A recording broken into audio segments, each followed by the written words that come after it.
What is the best way to improve a town's flood resilience? It's a complicated question, and it's not easy to find the answers.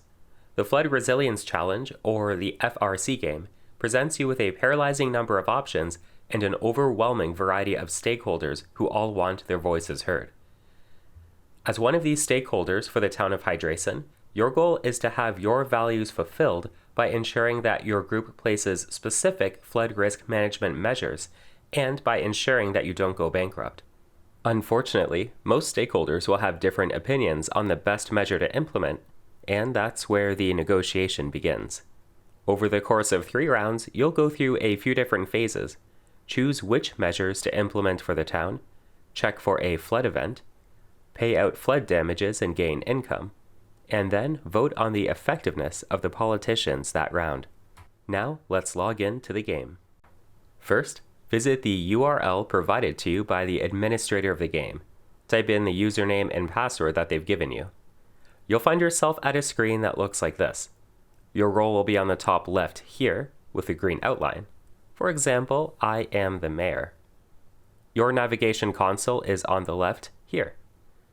Clicking gameplay, we can see the game board. This is the town of Hydrason, the place at risk of flooding and where we'll place FRM measures to earn points. We can see on this board that there are several public facilities as well as local stakeholders. For example, we can see the mayor, me, right here, and a community residents association president right here. This dotted blue line represents the historical floodplain, which means that the mayor's house and CRAHV are actually at risk of flooding already. To make matters worse, this map has not been updated in 100 years, which means that even places like this district planner are at risk of flooding if there has been any climate change over the last few decades. In other words, we need to implement some changes in order to save this town from getting destroyed by floods. So let's look at how we can actually protect this town then. Click this tab to see all measures. This shows us all of the potential FRM measures that we can implement to this town of Hydrason. Different FRM measures provide protection in different ways. For example, the traditional dike protects buildings in a cone behind it, while the dam protects buildings downstream from it near the banks of the river. Each FRM measure has a price listed here, and everyone will pool money together in order to actually afford these. To place a bid is actually pretty simple. Just use the plus and minus buttons to determine how much money you want to put towards it. Then press the submit button. If you want to know how much money you have, click Participants and Budgets and find the description right under your name. You may be wondering how to choose which FRM measure to bid on. To understand your own priorities, read your stakeholder card. The scoring section will indicate which measures you want to advocate for, either directly because it gives you points, or indirectly because it keeps you and the town safe. This will be your time to speak. In this discussion, certain stakeholders will be called up to describe their first choice and why they want it. Unfortunately, simply saying you want it because it helps you score won't be very good to convince other players to pool money with you. To find elements of persuasion, find positive elements of your preferred FRM measure that might appeal to more than just yourself. For example, wetland protection is quite affordable compared to other FRM measures, and it provides safety in an area instead of just protecting one building. So by talking through these benefits, you might be able to convince other stakeholders to join your cause and pool their money with yours. If you are convinced to change your mind and bid for something else, all you need to do to cancel your previous bid is place a new one. Go to the FRM measure that you want, select a new number, and press Place Bid. This will automatically replace your previous bid with a new one.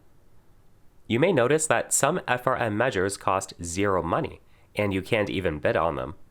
That means these measures are effectively free, except for the fact that you can only place 3 FRM measures in a round, and you have to say out loud that you want to implement it. Once an FRM measure is fully funded, it's up to the players to determine where to place it if applicable. Generally, whoever bid the most gets the first pick for its location. There is one FRM measure that you can't bid on in the main interface. Your local business owner is not happy about their FRM measure being invisible on the bidding interface. Wetproofing costs you $3 to implement and provides protection for your home, but the only way to obtain it is to send a direct transaction to the local business owner. To send a direct transaction, click the small arrow on the top right of your screen and find the Secret Transactions button. Then select the stakeholder with a drop-down menu, type in the amount of money you want to send, and click the Send Money button. The last thing you should know is that if you are a local resident, you can purchase insurance for yourself using the side menu here.